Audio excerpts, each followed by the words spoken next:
네, 이어지는 시간 허반석의 작전 리포트 시간입니다. 증권가 리포트 분석해 드리는 시간이고요.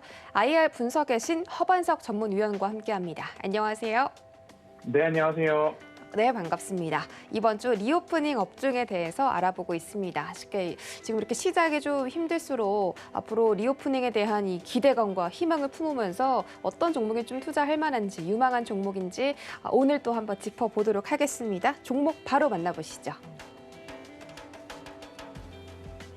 네, 오늘의 종목은 호텔신라입니다. 어제는 GS 리테일이었고요. 오늘은 호텔신라인데요. 호텔신라는 이 호텔 사업뿐만이 아니라 지금 밑에 나와 있는 것처럼 면세점 사업까지도 좀 영위를 하고 있는 그런 기업이고요. 앞으로 호텔신라의 매출 어떻게 좀 커질 수 있을지 한번 자세하게 분석 부탁드리겠습니다.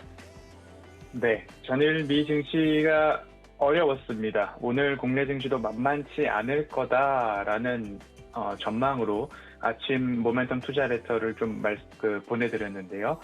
어제부터 그리고 월요일부터 리오프닝에 대한 관심 말씀드리고 있습니다.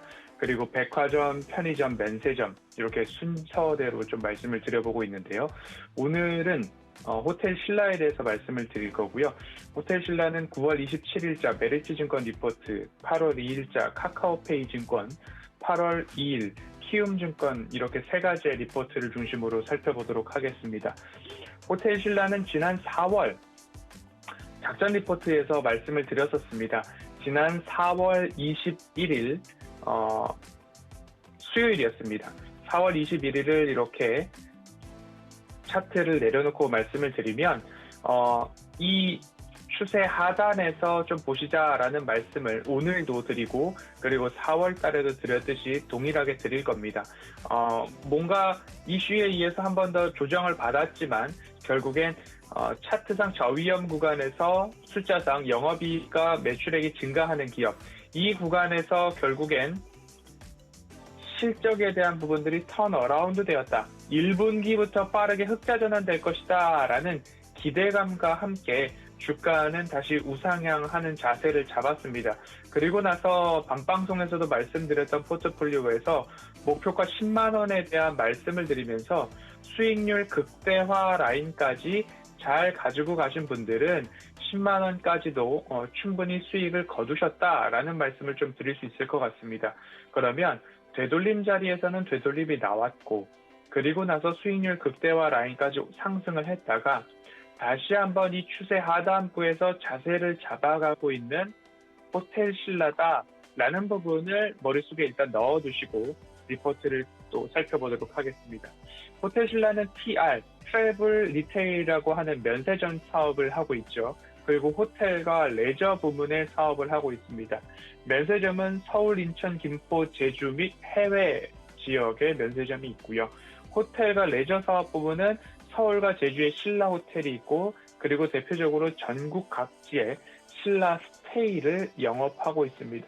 매출 비중으로 따지고 본다면 면세점 부문이 88%, 그리고 호텔과 레저 사업 부문이 13% 이렇게 돼 있기 때문에 2년 전 수준으로 돌아간다면 면세 사업 부문의 매출 비중이 91%까지 올랐었습니다. 그렇기 때문에 앞으로 이 면세점 매출 비중이 88%에서 90%를 넘어가고 호텔 사업 부문에 있어서도 적자 부분이 감소해 나간다라고 한다면 흑자 전환, 턴 어라운드 된 이후에 올해 내년 후년도까지 매출액과 영업이익이 증가하는 기업으로 이해를 해보시면 좋을 것 같고요. 백화점은 이미 보복 소비의 수혜를 좀 보았죠. 그리고 편의점, 어제 GS 리테일 살펴보았고요. 작전 리포트, 수요일은 작전 리포트라는 이름에 걸맞게 다시 한번 호텔 신라, 면세점을 좀 가지고 왔습니다. 투자 포인트를 본다면 중국 면세 정책 강화에 따른 선제적 대응을 한 곳이 호텔 신라였습니다. 올해 7월 중국 하이오 면세점과 MOU 체결을 했는데요. 이 MOU 체결로서 각각 두 그룹은 무엇을 가져가느냐? 하이오는 호텔 신라의 영업 노하우를 좀 가져갈 수 있고요. 호텔 신라는 중국 면세 진출을 통한 사업 저변 확대가 있을 수 있을 것 같습니다. 중국은 자국 면세 정책 강화를 통해서 한국 면세 사업자들에 있어서는 불확실성을 조금 높여갈 수 있는 이슈가 될 수 있는데 이 이슈를 호텔 신라 같은 경우에는 하이오 면세점과 MOU 체결을 통해서 선제적으로 조금 대응해 나갔다. 그리고 여행 재개에 앞서서 먼저 한 발 앞선 대응으로 좀 평가가 되고 있는데요.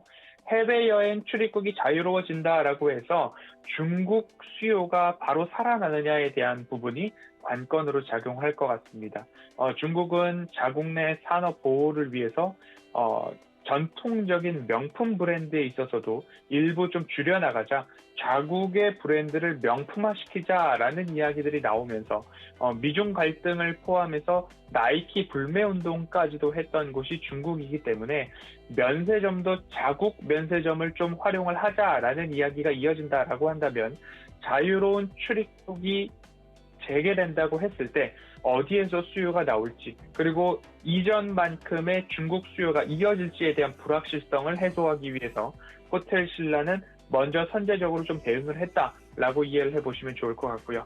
호텔 신라의 강점이라고 한다면 바잉 파워죠. 각종 브랜드와의 협상력이 높고 그리고 캐파도 컸기 때문에 통합 발주로 선호도 높은 제품을 경쟁사 대비 싸게 그리고 많이 물량을 확보할 수 있는 강점이 호텔 신라 탑티어의 경쟁력 중 하나다라고 볼 수 있을 것 같고요. 면세점 기준 순 매출 영업이익률을 비교해보면 신라 면세점은 면세점에서 나온 순 매출 기준 영업이익률은 5.6%, 신세계는 3.4%, 현대는 오히려 마이너스 2.2%의 영업이익률을 보입니다. 뭐 2배가량의 차이가 나는 모습인데요. 결국엔 얼마만큼 싸게 구매를 해서 그 유통 마진을 남길 수 있을까?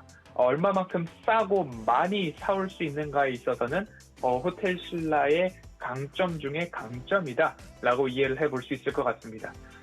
호텔 신라 카카오페이 증권에서는 실적에 대한 이야기 나누고 있습니다.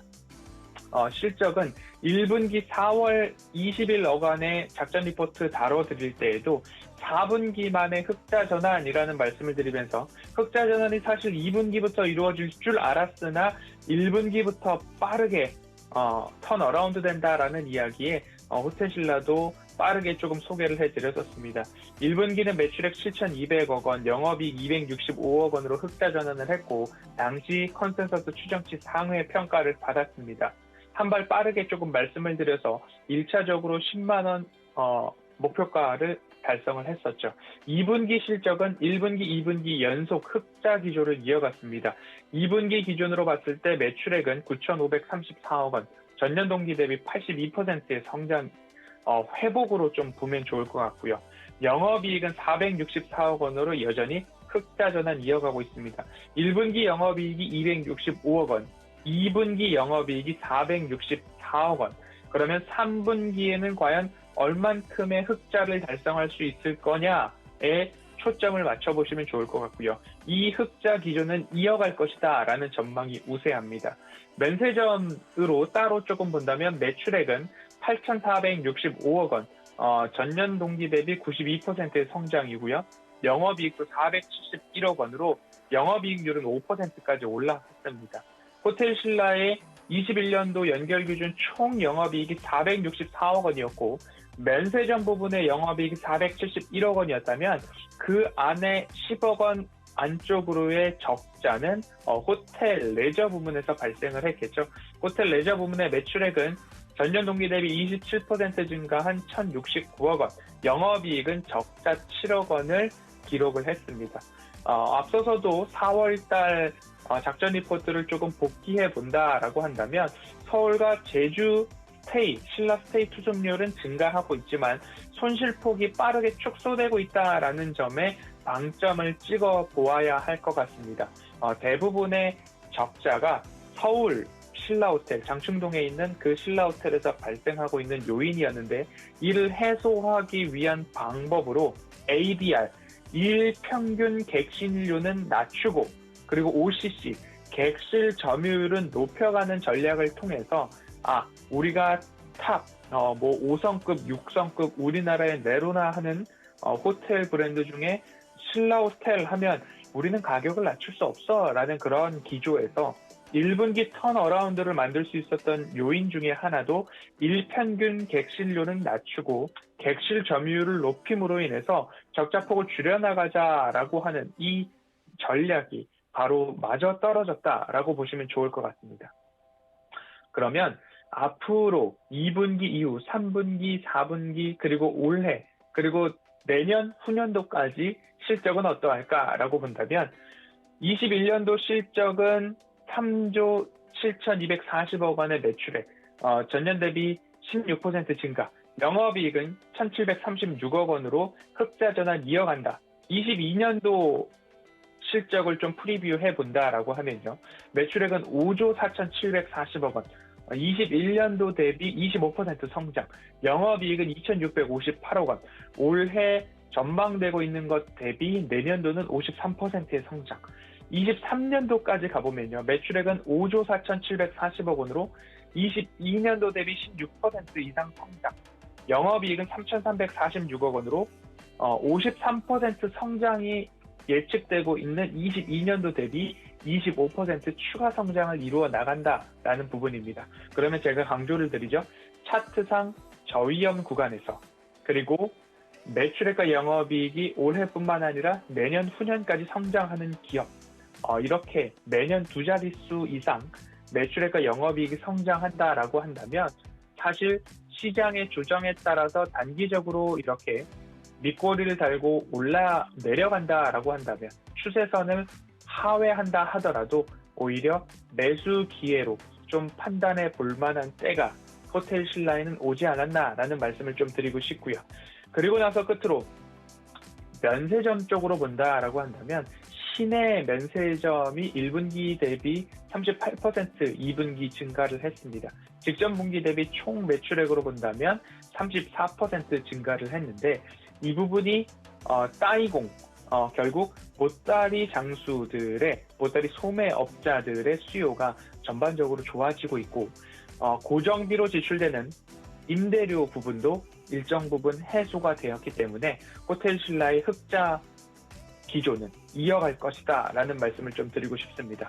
허반석의 모멘텀 체크리스트, 차트상 저위험 구간인가, 그리고 숫자상 매출액과 영업이익이 증가하는 기업인가, 그리고 상승 추세를 이어갈 만한 미래 가시적 모멘텀은 무엇인가를 호텔 신라에 적용을 했을 때 그간 콧대가 높았다라고 생각이 되는 신라호텔의 일평균 객실료 낮추고 시장 객실 점유율 높여가고 운영의 효율성은 증가했고 고정비는 면세점 부분에서 줄였다라고 한다면 좋아질 일, 리오프닝, 백신 접종률 증가에 의해서 내점객 증가, 그리고 호텔 부분은 그 다음 순서로서 자유로운 출입국이 가능해진다라는 전제를 했을 때에는 면세 사업 부문에 있어서 폭발적인 증가까지도 전망을 해볼 수 있는 것이 어떻게 본다면 호텔 신라의 가시적 모멘텀이 되지 않을까 싶습니다.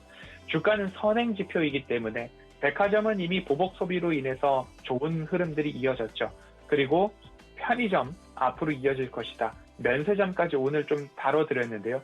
사이클이 투자자를 기다려줄까, 시간이 투자자를 기다려줄까라고 생각을 했을 때 미리 선제적으로 대응하는 것이 오히려 낫다라고 판단을 하고 있습니다. 모멘텀 체크리스트에 부합하는 기업이고요. 수요일은 작전 리포트다라는 이야기에 걸맞게 호텔 신라, 시청자분들께서 수익을 보시고 호텔 신라다라는 애칭까지 붙여주셨는데요.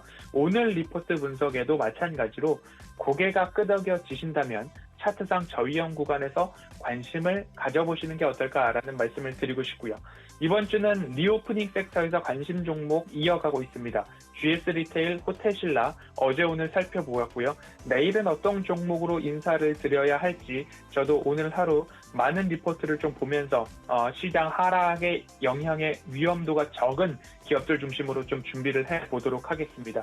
지수가 고점이고 종목이 고점인 기업들에 대해서는 여지없이 하락이 나올 수도 있고 차익 매물이 이어질 수도 있고 이어서 B2에 대한 부분들 반대 매매 우려가 굉장히 강할 것으로 좀 보여지는 오늘 시장입니다. 그에 따라서 차트상 저위험 구간에 대한 중요도가 더욱더 절실하지 않나라는 생각을 드리면서 시장이 조금 흔들린다 하더라도 차트상 저위험 구간 매출액과 영업이익이 증가하는 기업을 포트폴리오에 갖고 계신다면 오히려 조금 탄탄하게 지켜가시고 하락에서는 추가적으로 분할 매수도 관심 있게 보셔도 된다. 이 지긋지긋한 공포의 9월의 끝 얼마 남지 않았다라는 말씀드려서 오늘 호텔신라 리포트는 여기까지 살펴보도록 하겠습니다.